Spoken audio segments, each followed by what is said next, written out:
Tragedia con scio di Casale, il 21enne Samuele Lazzari perde il controllo della moto, forse urtato da un'auto e finisce fuori strada, nulla da fare per il giovanissimo Centauro.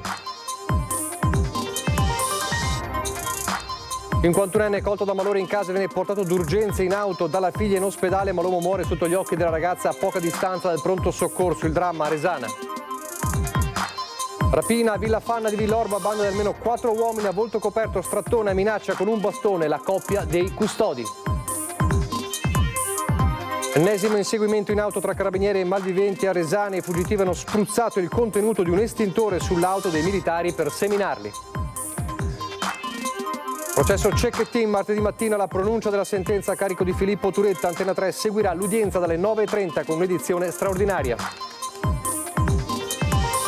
Questa mattina la marcia delle opposizioni da Piazza Vittoria a Casiugana per consegnare le oltre 5.000 firme raccolte contro il contestato progetto. Da Mereno di Piave a Sarmede, passando per il capoluogo Treviso, la Marca si conferma la provincia più riciclona d'Italia. Lunedì l'incontro in regione per trattare sulla tariffa unica dei rifiuti. Nuova veste per Piazza Rinaldi, che quest'anno diventa uno dei punti di forza del Natale trevigiano con l'allestimento di un'area spettacoli e mercatini. Telespettatori di Antena 3, buonasera e ben ritrovati. Il telegiornale di Treviso e dunque subito a Conscio di Casale, sul sito dove si è consumata l'ennesima terribile tragedia lungo le strade della Marca. A perdere la vita un ragazzo di appena 21 anni in sella alla sua moto. Subito Cristian Arboit insieme ad Alberto Pivetta. Buonasera Cristian. Buonasera a te Nicola e a tutti i telespettatori di Antena 3. L'ennesima tragedia sulle strade della Marca. Siamo tra via Bigone e via Serraglia a Conscio di Casale sul Sile. Samuele Lazzari, 21 anni, appena in sella alla sua motocicletta, stava percorrendo questa strada in direzione Conscio, centro di Conscio, Casale sul Sile, quando all'altezza di questa intersezione con via Serraglia è stato con ogni probabilità urtato da una Clio di colore bianco condotta da un 60enne della zona. Abbiamo visto la macchina e la macchina è lesionata nella parte posteriore, quindi nel paraurti posteriore, e quindi con ogni probabilità questo impatto c'è stato e ha causato lo sbandamento della moto su cui viaggiava Samuele Lazzari. Il giovane è andato, probabilmente questo è il punto di impatto, poi il giovane è andato a sbattere contro questo palo. Qui è stato ritrovato anche il casco e appunto il corpo del giovane. La moto, e lo potete vedere nelle immagini che abbiamo registrato poco fa con Alberto Pivetta, la moto è arrivata più o meno all'altezza del segnale luminoso del passaggio pedonale, quindi ben oltre i 100 metri, 100-150 metri, quindi è scivolata questa Daytona, questa moto è scivolata appunto fino all'altezza di quel segnale luminoso. Veramente un incidente violentissimo, prima l'impatto e poi prima il probabile impatto, ma a questo punto forse non tanto probabile, visto che abbiamo constatato questo paraurti posteriore danneggiato della Clio, l'impatto e poi la moto che è scivolata fino all'altezza di quel segnale luminoso. Ti faccio sentire, Nicola, vi faccio sentire alcune testimonianze che abbiamo raccolto qui in zona di residenti. Il rumore, il boato, insomma, è stato avvertito da tanti. Il ragazzo è andato a sbattere dove si trova il casco e poi la moto è scivolata fino a qui. E parliamo di quanti metri? 200 metri, così hanno detto. Quindi, insomma, diciamo che è una distanza molto, molto lunga tra il punto di impatto e dove si trova la moto. Sicuramente sì, molto lontano. Senta, questa è una strada dove si corre, che idea si fa? Diciamo che questa è una strada, siamo in pieno centro di un piccolo paese, come tutti i posti, tutti dicono che le macchine corrono, ma purtroppo non sappiamo a che velocità andasse. Presumiamo che potesse correre perché la moto ha fatto un sacco di strada, quello che si può pensare, ma non sappiamo niente. Ecco, perché la scena è davvero surreale per certi versi. Sì, imprevedibile una roba del genere, perché no, come fa una moto a partire da in fondo e arriva qua. Non riesco a capire. Sì, una roba surreale proprio. Alle mie spalle ci sono anche gli amici conoscenti di Samuele Lazzari, si sono riuniti, sono qui da alcune ore da quando è successo l'incidente, da quando appunto hanno appreso la drammatica notizia. In caserma dei Carabinieri si trova il papà di Samuele, è stato raggiunto anche dalla sindaca di Casale sul Sile, Stefania Golisciani, che esprime tutto il suo lutto e quello della comunità per questo grave incidente. Samuele aveva studiato all'Ipsia Giorgi e da poco tempo aveva cambiato anche lavoro, era un ragazzo solare soddisfatto, così ci hanno raccontato gli amici, ma fra poco sentirete la testimonianza di Filippo.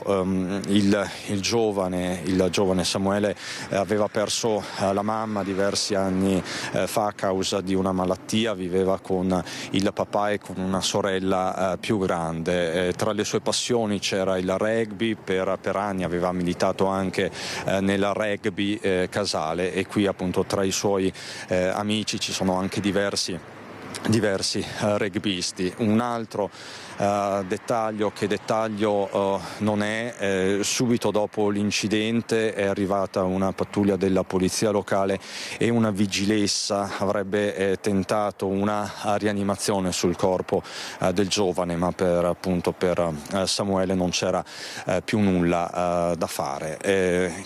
Molto probabilmente sarà aperta un'inchiesta, non si potrebbe procedere altrimenti. La polizia locale di Casale sul Sile sta lavorando a stretto contatto con i carabinieri.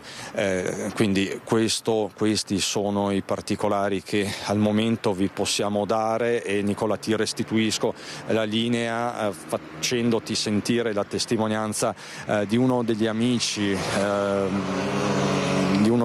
appunto di Samuele, Filippo, il giovane Filippo, e da Conscio è tutto, a te la linea. Conoscevo da sempre, era una persona gentilissima con tutti, sempre stato, non ci si aspettava una fine così, non pensavamo veramente una cosa del genere. Era l'ultimo acquisto, era contentissimo, l'uomo più contento di questa terra, però purtroppo. Eri amico da tanto? Da quando avevamo 3 anni, più o meno, perché andavamo all'asilo insieme e sempre fatto le elementari, le medie, sempre nella stessa scuola, quindi poi facevamo rugby insieme, è sempre stato un nostro amico da sempre. Ecco perché mi dicevano che lui giocava a rugby. Esatto, sì. Giocava nel rugby qua a Casale. Esatto, nel rugby Casale. Eravamo tutti noi eravamo compagni di squadra, fino a che poi lui ha smesso e comunque eravamo sempre stati della compagnia, sempre amici, da sempre. Lui adesso studiava, lavorava? Lui lavorava, era anche là, aveva appena cambiato lavoro, era contentissimo del lavoro che faceva, però non ci si aspettava veramente una fine così. Dove lavorava? Lavorava su una ditta di servizi ecologici. Era un lavoro che non c'entrava quasi niente con quello che aveva studiato, però era veramente il ragazzo più contento che avessi mai sentito, e non pensavamo veramente, ci ha spiazzato tutti perché l'abbiamo saputo tutti un'ora fa quando è successo. E vi siete precipitati qua? Assolutamente sì, assolutamente. Siete ovviamente sotto shock, non avete parole? Penso sia una cosa normalissima in questi casi e ci vorrà molto per assimilare questa cosa. Indubbiamente, queste le parole dell'amico Filippo. Terribile la tragedia avvenuta a Casale, una giovanissima vita spezzata. Come drammatica e terribile anche la tragedia avvenuta a Resana qualche ora prima nel pomeriggio. Colto da un malore in casa, viene portato d'urgenza in auto dalla figlia 22enne in ospedale, ma le sue condizioni precipitano durante la corsa in ospedale. A poca distanza dal pronto soccorso l'uomo muore sotto gli occhi della ragazza disperata. A perdere la vita nel pomeriggio di oggi un 51enne camionista romeno residente appunto a Resana. Quando la figlia ha capito che la situazione era sempre più grave, in auto ha accostato la vettura chiamando il SUEM, ma quando l'eli soccorso e l'ambulanza sono arrivate non c'era più nulla da fare. L'uomo dunque è morto prima di poter arrivare in ospedale. Una rapina a Villorba, essere presa di mira Villa Fanna, dove i ladri hanno strattonato e minacciato con un bastone la coppia di custodi. In azione sono entrati almeno 4 uomini a volto coperto. Gli hanno chiesto dove fosse la cassaforte e li hanno poi minacciati con un bastone. Sono stati strattonati entrambi, ecco, e minacciati logicamente. Sono provati, non potrebbe essere altrimenti, marito e moglie sessantenni, custodi di Villa Fanna, uno dei simboli di Villorba, che poco prima delle 6 di sera si sono trovati faccia a faccia con un vero e proprio comando. A raccontarlo è Sara Fanna, nipote di Antonio, il proprietario 99enne dell'immobile, che al momento dell'irruzione era in casa ma non si sarebbe accorto di nulla. I delinquenti, almeno 4, avrebbero prima scavalcato il cancello all'altezza della chiesetta interna visibile da via Campagnola, poi forzato una porta, entrando così nell'ala usata prevalentemente d'estate. Qui, allertati dai rumori e dal sistema di allarme, sono accorsi i 2 custodi. Colluttazione no, però insomma è stato preso per il bavero della camicia, come per dire come non sai dov'è la cassaforte, ecco, quindi quello sicuramente per gesto non troppo eclatante, insomma, però mette tanta paura. A minacciare marito e moglie con bastone sono stati in 3, mentre un quarto soggetto si trovava in un'altra stanza, da capire se ci fossero altri banditi ad aspettarli all'esterno della villa. Sono scappati perché il custode, insomma, si è fatto valere, cioè è un omone, quindi tutto sommato, e poi comunque era scattato l'allarme, quindi era questione di tempo che arrivassero le forze dell'ordine. I delinquenti che hanno agito travisati avrebbero un'età compresa tra i 20 e i 30 anni. L'unica frase con cui hanno reclamato la cassaforte è stata pronunciata in italiano. Il bottino tra gioielli e alcuni orologi è da quantificare. Questi personaggi quando arrivano vedono la casa di un certo tipo e pensano che ci sia chissà che cosa, in realtà non viene tenuto niente proprio per questo motivo. Intanto su tutto il territorio è caccia alla banda, fiducioso il sindaco. Posso dire che per questo furto e altri che sono successi in comune Villorba, i carabinieri sono già sulle tracce grazie anche alla videosorveglianza intensa che c'è nel comune di Villorba, quindi facciamo gruppo insieme e cerchiamo di segnalare qualsiasi movimento sospetto. A ridosso della villa ottocentesca resta la paura, ma anche una sensazione nitida. Poteva andare molto peggio. Questa volta è stato un bastone, non erano armati di coltelli fortunatamente, perché in queste occasioni non sai mai chi ti trovi davanti e soprattutto che cos'ha.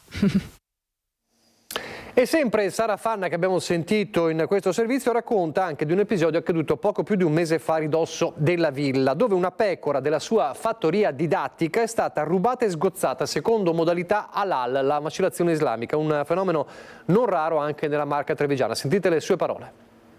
Circa un mese e mezzo fa abbiamo subito il furto di un animale, di una pecora nella fattispecie, e l'abbiamo trovata macellata dietro a una catasta di ramaglie nel campo del vicino. Vi siete fatti un'idea? Sì, l'idea è sicuramente quella che sia stato perpetrato da qualcuno che ha delle usanze religiose particolari, diverse ovviamente da quelle cristiane, e quindi questo tipo di macellazione avranno fatto appunto una macellazione di tipo halal dietro casa nostra, perché abbiamo trovato solo la pelle dell'animale, il resto, tutta la carne se la sono portata via, quindi sicuramente è qualcosa di legato alla loro religione. Era una pecora molto bella, pecora bella grande tra l'altro, insomma quelle classiche, e si chiamava Panna, avrà avuto 8 anni credo, su per giù. E non è il primo episodio che capita in zona?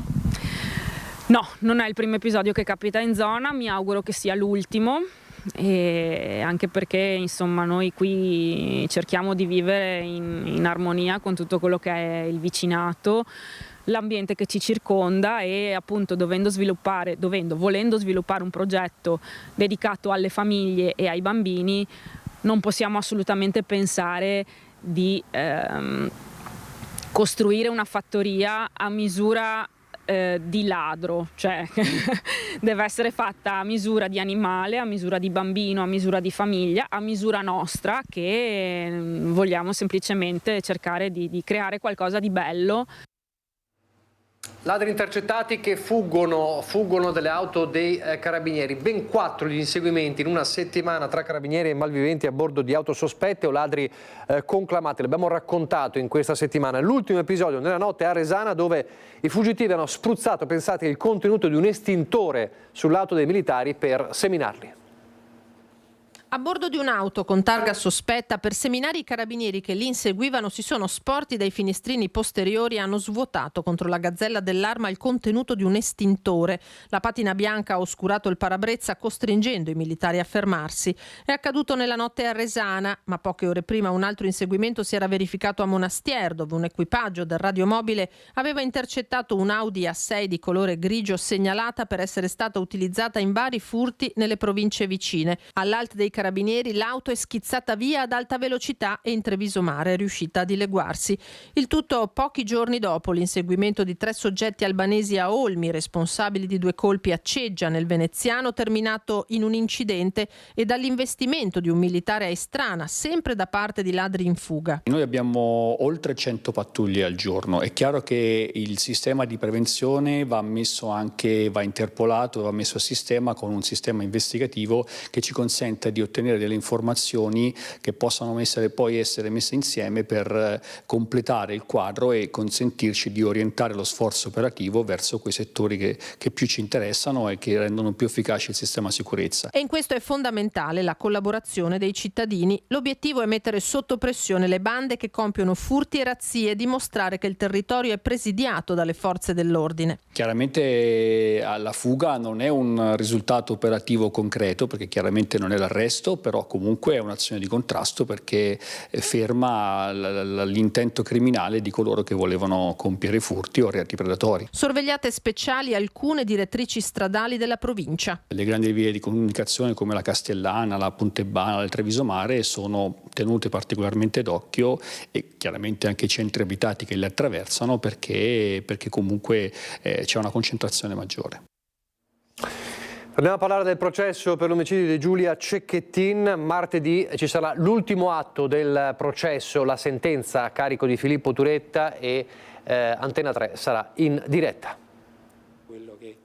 La requisitoria di 2 ore e mezza del pubblico ministero, la memoria di 150 pagine per ricostruire il delitto, la richiesta di ergastolo, l'indomani l'arringa dei difensori nel tentativo di smontare le aggravanti per le quali l'imputato rischia il carcere a vita. Sarà pronunciata martedì la sentenza a carico di Filippo Turetta, reo confesso dell'omicidio volontario di Giulia Cecchettin. La Corte d'Assise di Venezia si riunirà nuovamente alle 9:30 e da quello stesso orario Antena 3 seguirà in diretta con un'edizione straordinaria le fasi conclusive del processo a carico del 23enne di Torreglia, ex fidanzato della vittima. Processo che si è aperto a settembre e che per la formula del rito abbreviato concordata da accusa e difesa si è svolto con un unico teste in aula, lo stesso Turetta, che ha raccontato in un memoriale e quindi ripercorso il prima, il durante e il dopo dell'uccisione di Giulia, partecipando poi in silenzio e a testa bassa alle successive udienze.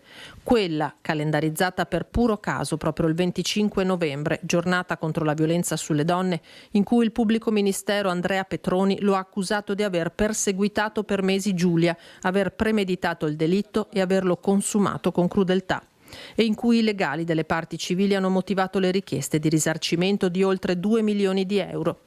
e quella in cui i difensori Giovanni Caruso e Monica Cornaviera hanno cercato di smontare le aggravanti con tesi e formule per le quali l'indomani Gino Cecchettin si è detto offeso e ha parlato di umiliazione della memoria della figlia.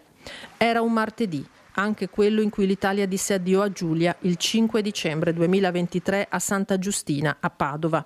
A distanza quasi esatta di un anno si conoscerà la sorte del suo assassino, un caso tragico e dirompente nel dibattito sulla piaga dei femminicidi, il cui ultimo capitolo, giudiziario, non certo umano, si svolgerà martedì mattina alle 9:30, orario in cui partirà anche l'edizione straordinaria di Antenna 3.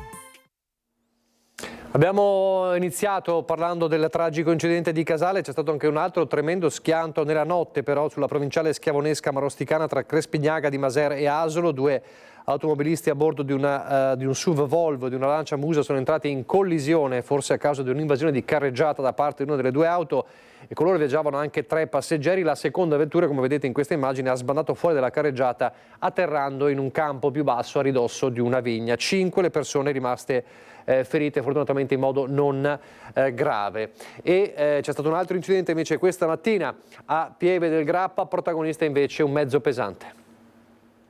Non si esclude un malore all'origine dell'incidente stradale che si è verificato in via Piovega, a Paderno di Pieve del Grappa, dove la motrice di un camion condotta da un 54enne residente nel Mantovano è finita contro un albero sul ciglio della carreggiata. Il camionista nell'impatto è rimasto ferito in condizioni gravi ma non in pericolo di vita, riportando una contusione facciale e traumi a un ginocchio. Sul posto automedica e ambulanza di Pedemontana Emergenza che ha condotto l'uomo all'ospedale di Castelfranco, rilievi da parte della polizia locale della Pedemontana del Grappa.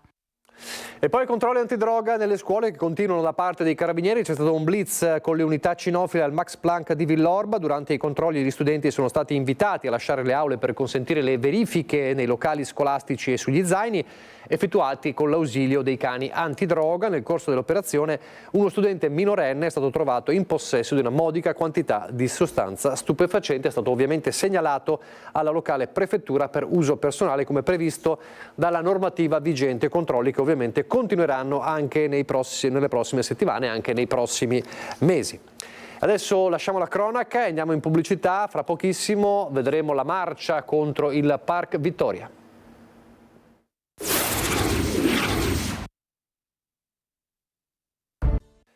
Di nuovo in diretta con il telegiornale di Treviso e allora andiamo proprio nel capoluogo. Questa mattina la marcia verso Casugana da Piazza Vittoria per portare le firme contrarie al Parc Vittoria, oltre 5.000. In marcia da Piazza Vittoria a Casugana per depositare in comune le oltre 5.000 firme contro il parco interrato, un atto dimostrativo e politico per chiedere, forti delle migliaia di sottoscrizioni, un dietrofront di sindaco e maggioranza. Siamo qui a testimoniare la volontà della cittadinanza di non procedere con questo progetto. Siamo arrivati a 5.000, mi sembra, di 52 firme tra online e cartacee. E quindi c'è una forte volontà che si oppone a questo modello di città che i trevigiani non vogliono.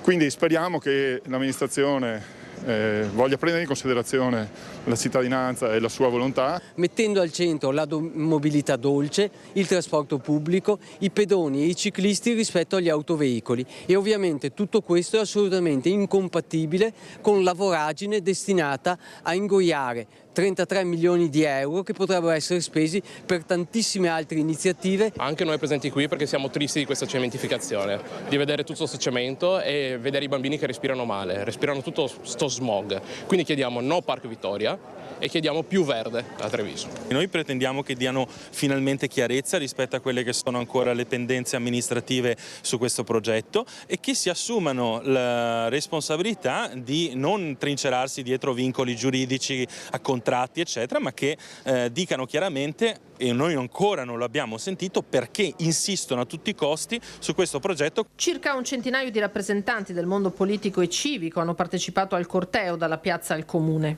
Perché questo è un problema che si pone per tutti sono molto sensibili a questo, soprattutto davanti agli esempi di tutti i cantieri che abbiamo in città.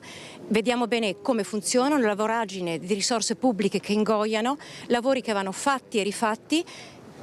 Per quale prospettiva? Ci auguriamo che questa amministrazione faccia qualche cosa, non bisogna essere necessariamente contro, ma bisogna sempre lavorare per. Io dico dobbiamo lavorare per, quindi ci devono ascoltare. L'amministrazione tenga conto della volontà popolare, ribadisce De Nardi. In ogni caso l'opposizione al progetto andrà avanti. Il sindaco Mario Conte bolla i promotori dell'iniziativa come il partito del no. Rispetto le idee di tutti, ovviamente noi andiamo avanti con la nostra idea, che è quella di offrire maggiori servizi alla città, maggiori parcheggi. Ricordo che abbiamo ereditato un contratto firmato e quindi voglio dire, a parte dire no, bisognerebbe anche capire come uscire da quel contratto, però poche idee anche confuse vedo. Ovviamente per noi sono fondamentali gli aspetti tecnici, quindi attendiamo che la sovrintendenza ci dica se si può o non si può fare, e per noi sono fondamentali anche le tempistiche, perché abbiamo bisogno di dare risposte immediate sul tema dei parcheggi. Stiamo lavorando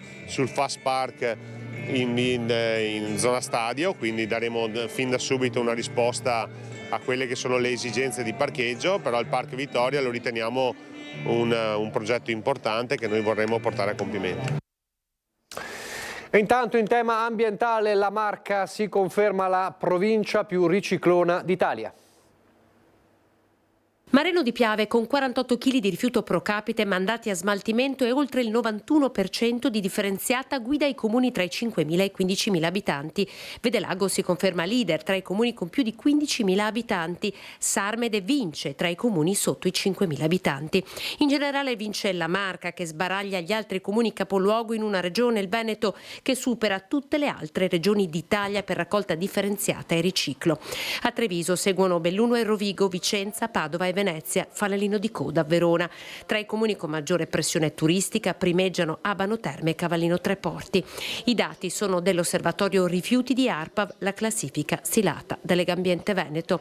Vincono a Treviso destra e sinistra Piave, competitor di sempre, mai così vicini nei risultati, con Savno e Contarina divisi da soli 600 grammi di rifiuto smaltibile. Senza gli impianti non si va da nessuna parte. Credo che Savano dal punto di vista impiantistico ci ha sempre creduto, nell'impianto che abbiamo a Godega di Sant'Urbano abbiamo investito parecchio, adesso lo raddoppieremo. Questo ci ha permesso anche di non avere discariche ultimamente nel nostro territorio. Per Savno a fare la differenza innovazioni come la bottega del riuso. Contarina rilancia con l'impianto di riciclo dei pannolini. Abbiamo ottenuto il contributo del PNRR, siamo in fase progettuale, stiamo accelerando con l'aspetto autorizzatorio, lo facciamo nella sede dove era il precedente impianto e quello lì, quando funzionerà, sarà una sottrazione anche quella di rifiuto e abbasserà i valori che per noi sono sempre un traguardo. I 12 consigli di bacino saranno lunedì in Regione a Venezia per trattare il nuovo piano tariffario che punta ad uniformare i costi di conferimento in tutto il Veneto. In ballo un potenziale aumento delle tariffe, ma non per i comuni virtuosi. Noi avremo un bonus da questo calcolo tariffario che viene riconosciuto nella misura di 51 centesimi per abitante. Quindi significa che i cittadini non pagheranno di più? No, anzi saranno premiati ed è giusto così, insomma gli sforzi fatti in passato è giusto che vengano riconosciuti. C'è un nuovo presidente per l'IPA, cresce il progetto di valorizzazione delle aree del Monte Grappa.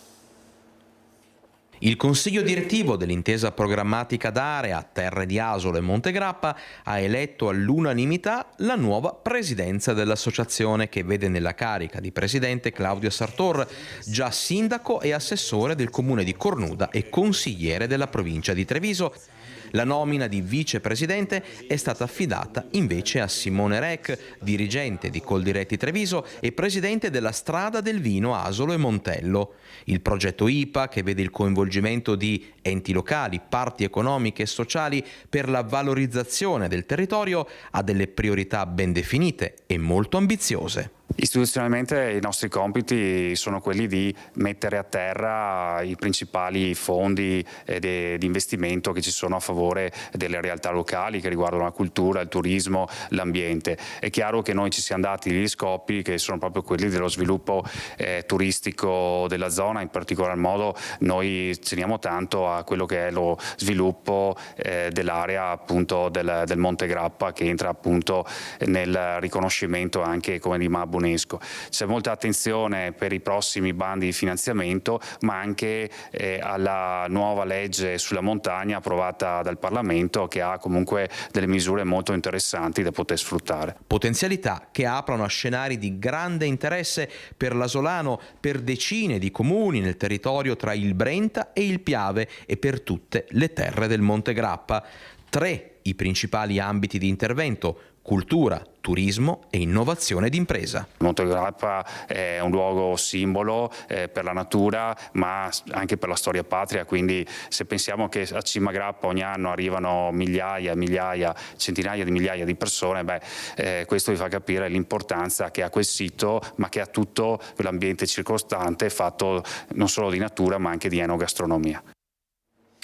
Parliamo di sanità. Il periodo più difficile è stato quello del Covid, ma lo abbiamo superato facendo squadra. Il saluto di Alberto Coppe, direttore delle professioni sanitarie, che da domani andrà in pensione. Punto di riferimento e stimato professionista, Alberto Coppe ha salutato il personale sanitario ed i vertici dell'ULSS 2 che lo hanno accolto nel 2017. Direttore delle professioni sanitarie, lascia il mondo della sanità dopo 44 anni di attività. Tanti i giovani che stanno abbracciando questa professione. Ne abbiamo quasi 500, tra infermieri, tecnici di radiologia, eccetera, eccetera, che stanno scegliendo le professioni sanitarie. Io spero che con tutta l'attività di Open Day, di informazione nelle scuole superiori, le professioni sanitarie abbiano un futuro raggiante ed importante a fianco della professione medica. Molto è stato fatto per le professioni sanitarie in un momento storico di carenza cronica di persone nel mondo sanitario. Nell'ultimo periodo si è registrato un incremento dell'offerta in provincia di Treviso. Il tema sia della carenza dei medici sia della carenza degli infermieri, delle professioni sanitarie è un tema di grande emergenza, di grande attualità. La provincia di Treviso negli ultimi 2 anni ha portato da 150 a 200 i posti per infermieristica, ma soprattutto è riuscita a coprire tutti i posti e quindi i ragazzi hanno deciso di scegliere questa professione sanitaria. Il ringraziamento del direttore generale Francesco Benazzi. Sono stati anni impegnativi, ha detto, che ci hanno visto superare sfide estremamente difficili, dall'unificazione delle 3 ULSS alla pandemia, all'attivazione della cittadella, alla difficoltà di trovare personale, solo per citarne alcune. In queste sfide il dottor Coppe ha sempre dato un importante contributo, mettendo la sua grande esperienza al servizio della nostra azienda. È stato il periodo più difficile di questi anni? Il periodo più difficile è quello del Covid, è stato quello del Covid.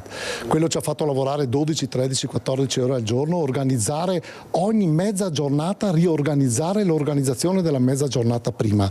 Però lo spirito di squadra al quale io ci credo e ci credevo anche quando ero dirigente in quel dell'ULSS di Belluno, lo spirito di squadra che ha caratterizzato l'azione del dottor Benazzi è stato lo spirito vincente. In questa azienda, conclude il dottor Coppe, ho cercato di costruire, assieme alla direzione aziendale, una squadra competitiva che oggi è senz'altro in grado di dare risposte alle problematiche relative al management, all'innovazione e allo sviluppo delle professioni sanitarie, guidando con saggezza i futuri cambiamenti organizzativi.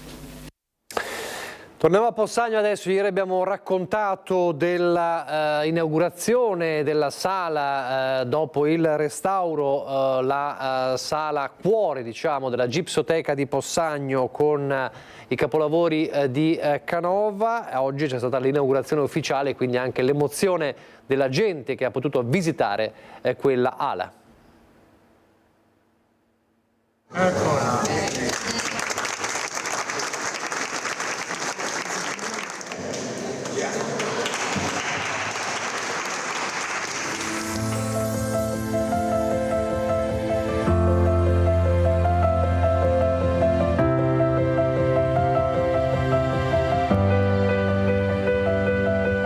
Con il taglio del nastro e lo svelamento della rinnovata ala Lazzari è stata ufficialmente riconsegnata alla comunità e alla collettività la Gipsoteca di Antonio Canova, che è stata sottoposta a una serie di interventi di restauro e sistemazione.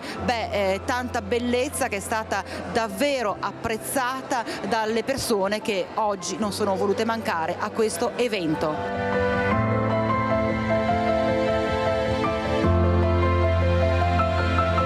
Un'emozione grandissima e anche anche una valorizzazione di un patrimonio che già è sempre esistito. Sono emozionata soprattutto nel vedere che c'è un'attenzione all'arte, alla bellezza e alla conservazione del patrimonio culturale che è nostro. Avere un bagno proprio di cultura e di arte ad alto livello ti aiuta ad affrontare un futuro con più positività. E grandi lo stupore e l'orgoglio anche del presidente della Fondazione Canova, Massimo Zanetti. Quando tutti siamo entrati abbiamo fatto tutti oh, perché veramente è uno splendore, si entra nella bellezza che noi dobbiamo a Antonio Canova, che è stato il più grande scultore neoclassico. La bellezza genera bellezza, come è stato detto, perché è veramente un'emozione incredibile entrare qua e vedere appunto come è stato tutto restaurato, rinnovato. Una meraviglia. Sì, lascia la bocca aperta davvero, sì. Vedere proprio la navata aperta e tutto, è davvero merita. E poi siamo grati al Canova perché ha fatto questo per i possagnesi, quindi non possiamo che essergli riconoscenti.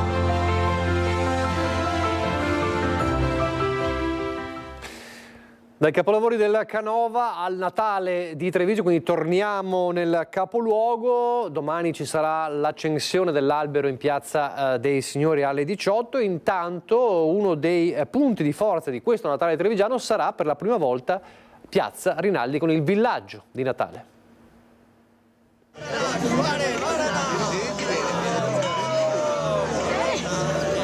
Le musiche del Natale, l'odore di cioccolata calda e di vin brûlé, il mercato dell'artigianato, i prodotti della terra in bella mostra. Piazza Rinaldi si veste a Natale e quest'anno diventa uno dei punti di forza del programma trevigiano. La Cenerentola delle piazze, Piazza Rinaldi meno di passaggio, ma valorizzata quest'anno con il nuovo villaggio di Babbo Natale. È poco di passaggio perché non è accessibile alle auto e quindi è in una posizione, diciamo così, un po' complessa per il passaggio, ma noi siamo contenti di fare questa attività e siamo sicuri che sarà la prima quest'anno, ma il prossimo anno riusciremo anche a stenderla. Siamo sicuri che i bambini si godranno questo momento. Babbo Natale è sempre presente, ci saranno tanti spettacoli e godiamoci questo Natale. Un mercato di Natale a cielo aperto, reso ancora più unico dal suggestivo videomapping proiettato sulle pareti di Palazzo Rinaldi al calar del sole. Una prima edizione con l'inaugurazione del villaggio salutata da tantissimi trevigiani, a cui è arrivato anche il plauso del mondo del commercio. Il palco, le luci, questi momenti nei quali si richiamano le famiglie, i bambini, lo spettacolo, è un'attrattiva in più per la città. Nulla toglie e semmai aggiunge. E lo fa in un clima, in un contesto che è molto adatto a questo villaggio di Natale e credo che insomma la coreografia lo confermi. L'inaugurazione nel giorno in cui il mercato settimanale di Treviso raddoppia con l'apertura dei banchi non solo al mattino ma anche al pomeriggio. Nelle prossime ore l'accensione dell'albero di Natale in Piazza dei Signori. Ma è qui, proprio in Piazza Rinaldi, che i più piccoli potranno venire a conoscere Babbo Natale. Poi c'è lo sport e il calcio. Domani il Treviso in trasferta contro il Montecchio Maggiore per consolidare il secondo posto in classifica nel girone C di Serie D e chissà forse anche sognare la vetta. Intanto in settimana la società ha organizzato un incontro per il proprio settore giovanile. Relatore d'eccezione l'allenatore Gianni De Biasi. Il calcio si può fare in diversi modi, però la cosa fondamentale è quella di poter lavorare in maniera seria e continuativa con un progetto che possa prevedere lo sviluppo sia a livello individuale che a livello di squadra dei vari ragazzi che compongono il settore giovanile. Questo è il messaggio più importante che mister Gianni De Biasi ha voluto trasmettere ai giocatori del settore giovanile del Treviso, ma anche a dirigenti, allenatori e genitori presenti all'incontro organizzato dalla società biancoceleste dal titolo Ruoli, funzioni dinamiche, approfondimento di strategie e collaborazioni nel calcio giovanile. Giocare a pallone non significa solo fare gol. Giocare a pallone è anche un insieme di aspetti etici e sportivi sui quali il Treviso ha fondato le proprie basi. L'obiettivo è quello di sensibilizzare i tesserati, le famiglie e tutti gli autori coinvolti per un maggiore coinvolgimento in quelle che sono le relazioni tra la società e i tesserati. Il calcio calcio come relazioni, il valore dei comportamenti dei tesserati, come alimentare un ambiente educativo, la gestione del rapporto genitore-figlio calciatore sono le tematiche toccate da De Biasi nel suo intervento, caposaldi del marchio Treviso che la società intende veicolare al settore giovanile, punto d'eccellenza su cui si sta lavorando. Cercheremo di sensibilizzare anche su argomenti che vanno paralleli a calcio, come un corso di formazione, una formazione come quella di stasera, o sentire delle testimonianze da parte degli allenatori di alto livello. Adesso noi andiamo nel Bellunese.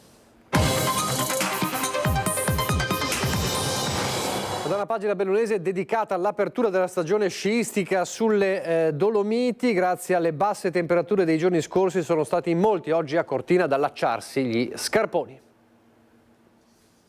Il cielo è azzurro e il sole splende sull'avvio della stagione sciistica nelle Dolomiti. Nonostante l'assenza di precipitazioni nevose, si torna a sciare su neve artificiale in alcune piste dei comprensori di Falcade e San Pellegrino e a Cortina, dove da oggi si sono allacciati gli scarponi in Faloria e a Pietofana, in aggiunta all'apertura dello scorso 23 novembre di Colgallina in Falzarego.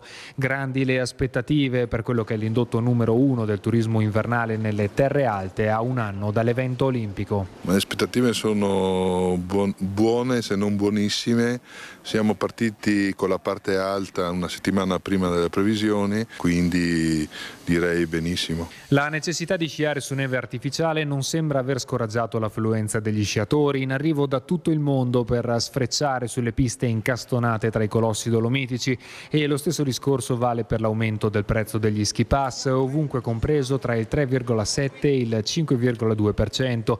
Ad esempio servono 83 euro per un giornaliero all'interno del comprensorio Dolomiti Superski e quasi 1.000 per uno stagionale, cifre che lo rendono il più caro d'Italia a fronte dell'offerta, neve permettendo, dei suoi 3.000 km quadrati di superficie e 1.200 km di piste, un primato senza eguali a livello mondiale che ogni anno richiama più di 3 milioni di sciatori. Negli ultimi anni siamo sempre andati in salita, quindi ci aspettiamo anche quest'anno di crescere. Per l'apertura ufficiale dei restanti comprensori si dovrà attendere il 5 dicembre, dove, come da tradizione, l'avvio della stagione invernale coinciderà con il Cortina Fashion Weekend, una stagione più che mai all'insegna dell'accoglienza e dell'inclusività, anche alla luce dei recenti scandali che hanno rischiato di gettare ombre sull'offerta turistica bellunese. Neanche da mettere in dubbio, noi accogliamo tutti e siamo ben felici che vengano tutti a poter ammirare la valle,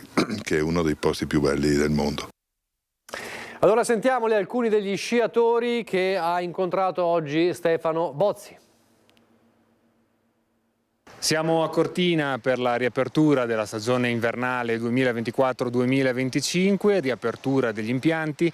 La colonnina di mercurio segna 2 gradi sopra lo zero, condizioni che hanno consentito agli sciatori di tornare in pista. Prima sciata dell'anno? Molto bene Cortina, wow, bella giornata. Olimpia della Tufana numero 1. Prima giornata qua, bellissima, adesso basta perché siamo stanchi, neve fantastica, bellissimo sole, speriamo nelle nevicate adesso, tutto qua. Neve perfetta, le montagne che si stagliano, una roba incredibile veramente. Insomma dai, ci accontentiamo, per essere novembre, piuttosto niente. Prima sciata, com'è andata? Benissimo, grazie. Bello, bellissimo. La neve com'è? Perfetta. Com'è andata? Bene, adesso siamo in cambio assetto, prendiamo la tavola da snow e proviamo anche la prima sciata con lo snow. La neve era bella, dura e mantiene fino al pomeriggio. Prima sciata dell'anno. Com'è andata? Molto bene, bellissima neve, bella temperatura e neanche troppe persone. Bella, devo dire. Molto bella anche se sparata. È bella, hanno sparato bene. E anche caldo. Ma non vedevo l'ora. Com'è la neve? La neve è bene, speriamo ne faccia di più nei prossimi giorni. Aspettative per quest'anno? Aspettative devono essere positive per forza. L'aspettavamo da tempo. E è stupendo, come fosse la prima sciata della vita. La neve è bellissima. Aspettative per quest'anno? Io ho la stagionale, spero di sciare, sono pieno di acciacchi anch'io, ma comunque si va, oggi bene, molto bene. Non c'è età per sciare, ed ora con questo servizio si chiude questa edizione del nostro telegiornale. Vi lascio al meteo, arrivederci.